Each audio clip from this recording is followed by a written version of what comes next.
how hard it is for child rapists, murderers in jail. Like, they would rather be put to death than to have to face what's next for them once they get caught. So it's like, if you're killing them or just putting them to death, then you're doing them justice in a sense, because they, like, most likely They're not would actually rather paying for their die. crimes. Yeah. Okay. So it's like, you could say that putting them to death isn't teaching them anything, and it isn't serving justice for the child. Let's hold off there, because you're kind of moving off into two different things. But I really like what you said about, let's use logos, right? Use statistics. What else do we call this? Facts. Which are? Evidence. Evidence. Right? Couldn't So say it, so. that's what we mean when we say proving using counterclaims, right? To prove that your opinion is the best substantiated one, because to substantiate something means you're backing it up with evidence, right? Okay. So you're backing it up with evidence. So you're acknowledging the opposition side. I'm acknowledging what the pro-death penalty people might say as what I think might be their best argument that they could make. And then if I use that evidence, if I use that logos then, and I provide statistics, that knocks down, right? That knocks down, I'm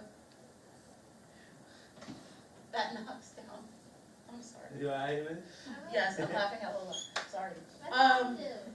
You're kind of a camera hog. But what knocks down, right? If you then use logos, you use evidence, right?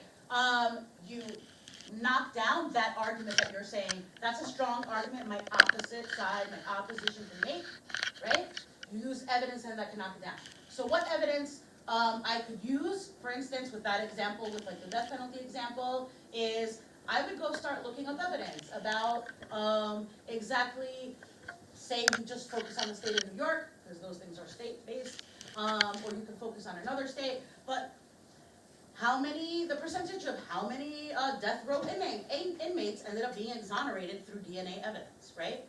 Basically, exonerated means that your name is cleared and you're innocent of the crime. If you were exonerated through DNA, it means that DNA proved that you didn't actually do it. But these people were on death row, they had been sentenced to death and were prepared to die for a crime that they didn't commit, right? So yes, maybe, yeah, that's a strong argument. There are some really, really violent, heinous crimes that exist that some people may think can't be justified in any other way other than being punishable by death, right? However, then if you use statistics throughout your speech, right, to show how many people that are innocent are actually put to death, then possibly maybe there's faulty science, there's faulty stuff going on. You can help knock down what your opposition is saying if you have enough evidence, right, to prove what your points are. So let's look at an example now. Ikhwan, why don't you read this first? Easy, non-rights related example. Okay, wait, hold on. You have a question? I was gonna say for semester 1, my Tommy McLean said a statement that opposes another thing. Yes, because we're talking about the opposition, right? What the opposition's voice is. Thank you, Arnold, for still having your notes and being able to reference them and look them up. You also had a question as well. You said what you wanted to say. All right. One of the ways in which ordinary people can prevent gingivitis is by gargling twice daily with a dentist-approved mouthwash. However, in a recent survey of American dentists, some questioned the use of mouthwash as a tactic to prevent gingivitis. The survey, which was released on Tuesday, apparently polled a total of 3 dentists, none of whom had completed their dental studies. Okay, so, right, yeah, we'll talk about it. So, what's the claim here in this very short little, probably introduction to some sort of persuasive piece of writing about the importance of mouthwash? What is our claim? Dana, what do you think?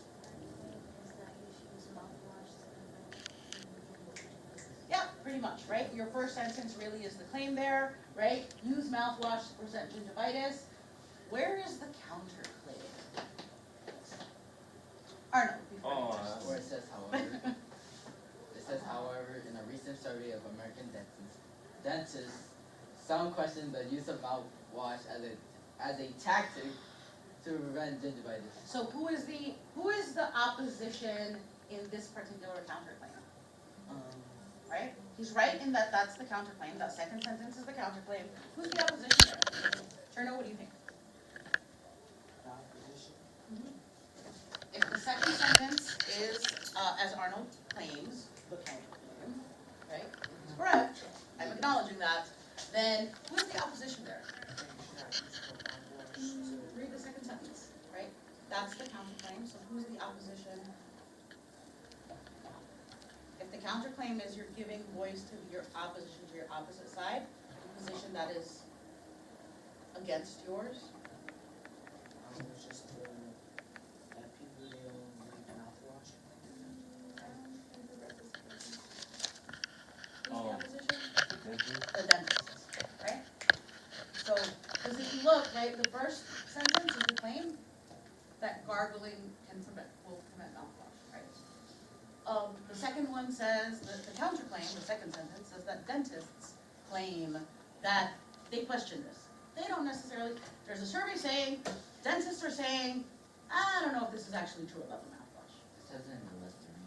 right? We're not talking about specific brands now. So then that's the counterclaim. Opposition is the dentist, and they're saying, I don't know so much about the mouthwash, right?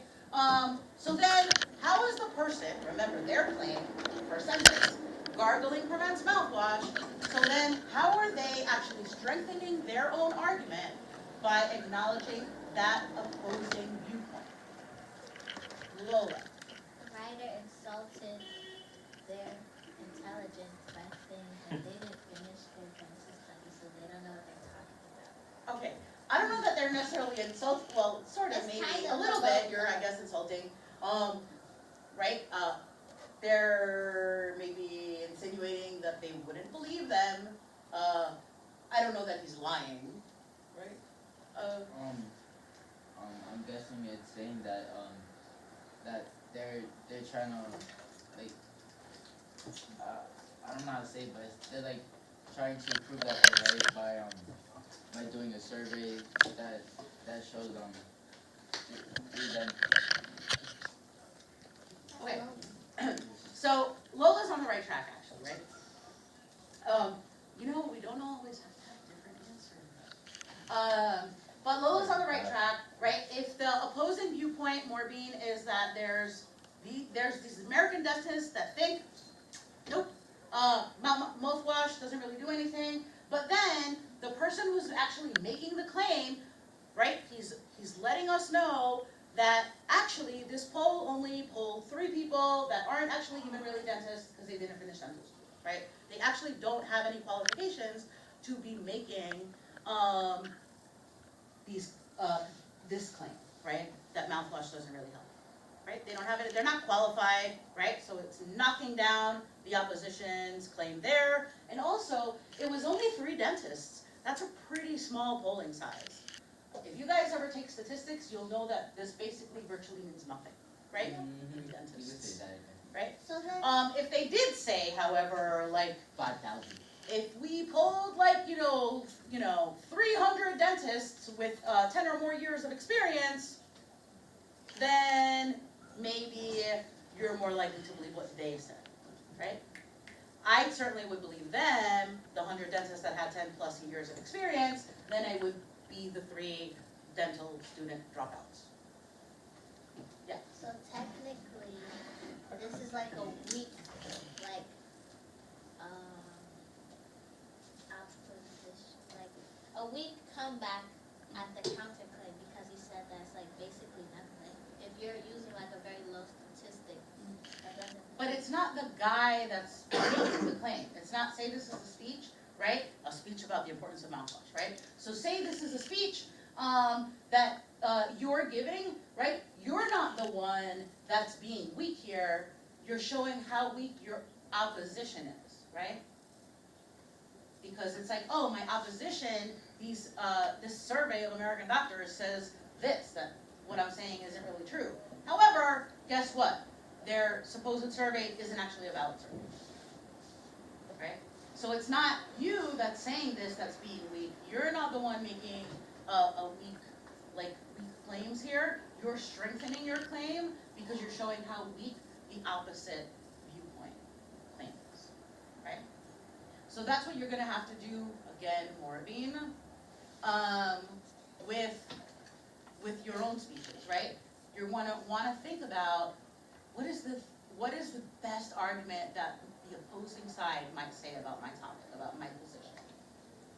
What is something that they could say and that I could find evidence for to knock them down?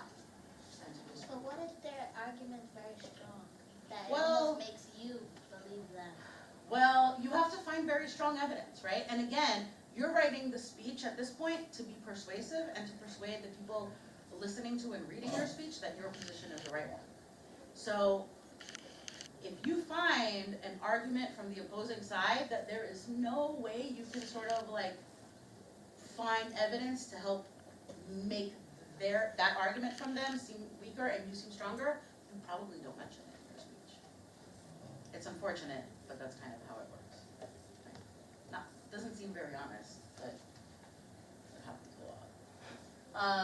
Okay, so what we're gonna do right now is practice. We should all have our speeches that we've done before, an Obama speech, a Clinton speech, not our drafts. That was a close We're gonna one. practice finding counterclaims, but I love your enthusiasm. I found Come one. on, don't lose the draft of your speech. Oh, miss. Miss Penny's the bathroom real fast though? I'm Which just speech miss. do you have out of your desk? I don't have nothing. You don't Oh, have that's the anything. one. Okay, we need Obama speech, Clinton speech, Elie Wiesel speech. What? Where's your stuff?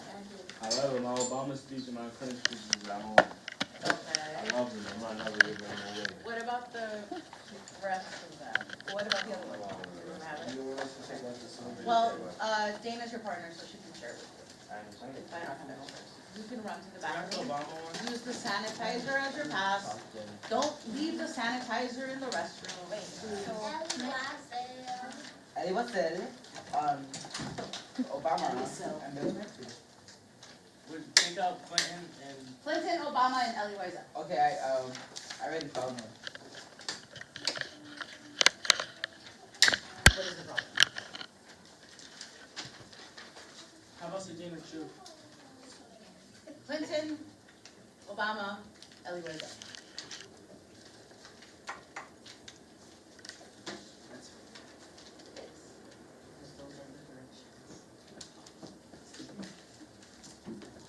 Okay, go ahead.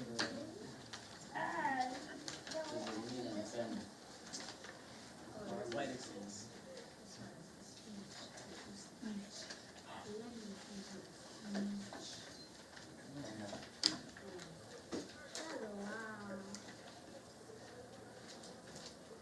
Joe Biden.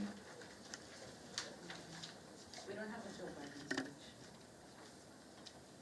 She's had a big- Not I yet, forgot anyway. about him. He's the vice president of the country. I know, that's why I How do forgot you about forget him. about him? Has he actually been He's doing? irrelevant. He does. He talks a lot, actually. And sometimes he Joe gets in Biden. trouble for it. He's the vice president of the United States. I could have Yes, sworn it of was America. Are we good? Morgan, did you find your speeches? Alright, great. What about you? Okay, You're still searching. I got it. 1 out of 3. All of them. I have Okay, 3 out of 3. seriously, we need to make sure that we all have folders that are specifically about folders. I know it's a little late in the semester now, but make that like a goal for next year, right? So that you can separate, all your stuff, because if you're just looking into a big bag of paper, Cherno's not the only one, this is most of my students, it's really, really hard to keep organized and have what you need for class. So, Cherno, if you can kind of pay attention while you're looking, and if not, Angelica can share with you because she's your partner, all right? So, focus. Here. Yes? Cherno, not in the back, here. Yeah. Okay, all right, so you're gonna find the counterclaims. You're gonna find the counterclaim of these speeches. We know them fairly well, we've read them, we've listened to them, we've talked about them a lot. So with your partner, we're gonna break off in pairs, so we're talking about Cherno and Angelica, Daquan and Dana, Arnold and Morbine, and then Lola and Siddiqui, right? With your partner, you're gonna find the counterclaims in your assigned speech. I will tell you the speech we're each doing. And then, discuss with your partner why you think it's a counterclaim, right? And do you think it's an effective counterclaim, right? If you do, why do you think that? If you don't, why don't you think that, right? Be prepared to be able to answer those questions, right? One tip that I have right down here on the bottom in italics, and this is especially helpful if you are taking the Regents exam in June. I think there's a couple of people in this room that are, not you. But probably not. So I've been saying probably not now for like 4 months. So How about me? get used to it. Okay. When you take the Regents exam in June, right? This is also important for you there during the part 2 section, which is the argument essay. When you are reading the 4 articles that they give you, right? That you have to write your argument essay on. This is helpful there too, right? So an easy way to spot when there are counterclaims being made is to look for signal words that are signaling that there's a contrast coming in what's being said, right? So there are some of them right there. However, but, on the other hand, yet, otherwise, right? There's a few more there. You can read them on your own. And any of these words, or any word at all, that can signal that there is a change coming, right? I am saying one thing, but I am shifting to the other. I am saying this one thing, however, I am shifting to a slightly different viewpoint or position now, right? No. So what you can do, since some of these speeches are fairly long, is skim and look for these signal words, right? However, right? Just because you find the signal word doesn't mean the counterclaim is going to come right after it, right? It's not going to be however, and this is the counterclaim, right? When you find the signal word, you want to read a few sentences above and a few sentences below Siddiqui, right? So that you can distinguish your counterclaim. So what are you doing right now? Siddiqui. Like right now. What is the first thing you're going to do? Yes. What is the first thing you're going to do that? Nope. What's the first thing you're going to do that? Dana? Right. So you're going to skim through your speeches, find the signal words, and then, does the signal word tell you this is the counterclaim right then and there? No. What do you have to do to find your counterclaim after you've located your signal word? Lola, can you say that again? You read above and below. Right, so a few sentences above that signal word, a few sentences below, right? Because sometimes you'll see the but or the however, but it's actually the person going back to their own point that they're trying to make, right? So you need to read a few sentences above and a few sentences below, and then you'll be able to figure out which is the opposing viewpoint that he's giving voice to in that particular speech. You two are doing the Clinton speech. You two are doing the Clinton speech. You two are doing the Obama speech. You two are doing the Elie Wiesel speech. Oh look, he's already started an Elie Wiesel. He is psychic. You are lucky, Arnold. You have a psychic I'm partner. my favorite. I'm the lucky one. What's it called? What's it called? Falker? You need to hurry up. Oh, I Wait. like that. Silly me, this is the amendments. Wow. Oh, silly. When he They comes look the back, can I same. get water? We'll see. I'm very Man, thirsty. fuck. Are you gonna tell the next one? Yeah, it's because I need to get water. Oh, yeah. And you have to get started on your own. So again, you're not reading the whole thing. Some of this is very long. The Clinton speech in particular would take some people almost an hour because you guys really slowly take breaks. Oh, I Every already sentence know is- where I can't one just, I can't just read Okay. like straight. Right, you're skimming now. Yeah. You guys have Obama, right, Dana? Alright, let me see. I'm in Take one, share with her. I'll see if I have an extra one. Miss, but I ain't gonna lie, Obama ain't racist. This is Well, too long. we went over this. He has We to know write that. this, but he has a lot of input and he also revises. Oh my The way he said though, God it's like bless you, powerful big though. He is very, very, very good at it. As John noted, you gotta hear his voice like, or Well, like I an gotta- impact, like it really So like made right you turn now, around. Like. again, we really should be focusing on what it is that we're doing. We really shouldn't be talking about it, right? Take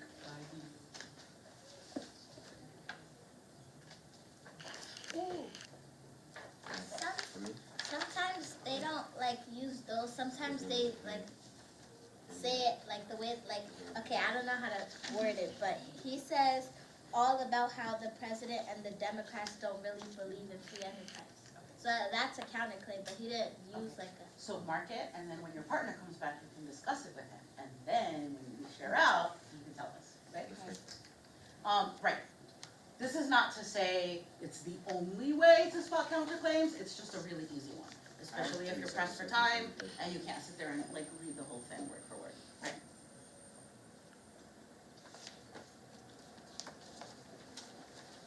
Alright, so for this one, I said, of course, indifference can be tempting.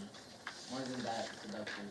It is so much easier to look away from victims. It is so much easier to avoid such rude And then- just whisper.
So, did you read what she wrote? No, I'll rest on that one. Where? Oh, there's one right here. Okay.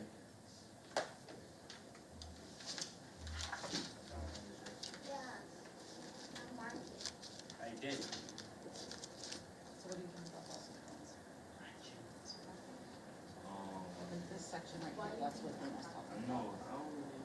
Like, okay, so if you were looking at the part that she underlined from her book, this part. Yeah, what is it that, like, what is he implying? Because it's not like obvious, he's not very obviously stating like, oh, you know, Republicans think this. But like, if he was talking about how, that, these people believe nonviolent change is possible, that no one can operate. So what might be his position in that? What maybe he'd be implying that some people have been saying, Can't be changed. right, that you can't have change without violence. There are people that say that, right? Yeah. No, man. Yes, he was definitely a lot more pro any means necessary, right? That was his line, right? That was the phrase that he used, right? Any means necessary. Nelson Mandela was very much not any means necessary. He was violent though, man. Not like that, right? Right? But there are non-violent, right? So that's something good. See if you can find some more, right? What do you guys think? Okay, so we came up, said that, yeah, my friend, well, first it said, why did some of America's largest corporations continue to do business with Hoeppner-Fitzjarrell until 1942? That has been suggested, I know without reading it, Why? that the order could not have conducted Are you guys working? invasion of France without oil taken from American sources. how does this want to explain their innocence? So then it says like the effect from what happened. So it says the defeat of Nazism, the collapse of communism, and the rebirth of Israel. So what are these things that he's listing there, right? I agree with you that this is a counterclaim. So like It's an opposition. effects from like the aftermath of Not just the aftermath. Are they positive things that he's listing there or negative? positive. Positive, right? Because most of the speech is what? Right? Right, because he's talking about how dangerous it is to be indifferent to things, to atrocities, right? To things that are going on, and to be kind of be like, well, it doesn't affect me directly, so I can just sort of ignore it.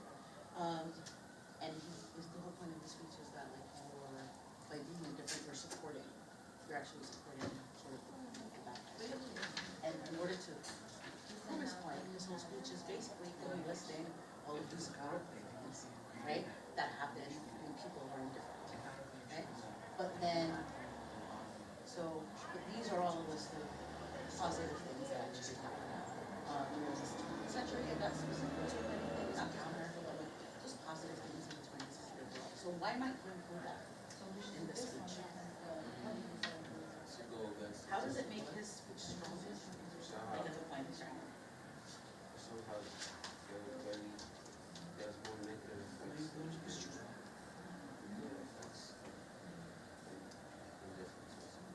What if he hadn't included any positives from the 20th century at all?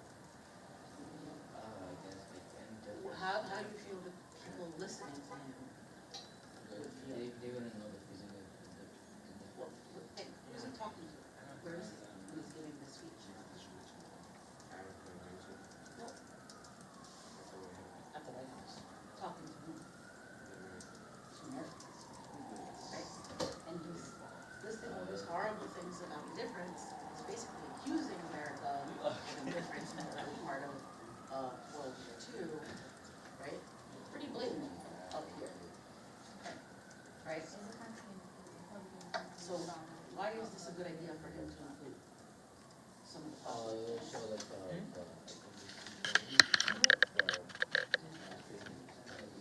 So that he agrees with it, Right. he's decided remorse. Is he, right, because if he doesn't do that, he's totally turning off the audience completely, right?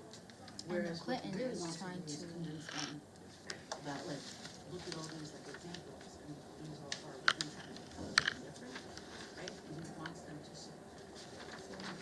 start and then we're not talking about they've been making a difference recently and that's what sort of ends on. If he doesn't do that and if it doesn't actually avoid his job, the opposite of what he's been doing up until that point, it all looks hopeless and then if the listeners feeling horrible, right? Instead of like hoping to inspire change, which is Since you want to be on camera, tell me about the claims that you spoke to. Okay, so Bill Clinton, he is basically speaking so- for President right, Obama and and I why would he should add be this reelected. This is in 2012. And his counterclaims is basically he's going against the so Republican just to Party, say, I thought which we is had to expected say because that he's a Democrat this and Obama's a Democrat. And some counterclaims that I found is that he says that the Republicans, like, they think negatively of the Democrats, and they believe that Democrats they don't believe in free enterprise, and they try to make Democrats look bad. But then Mr. Clinton, he says, former President Clinton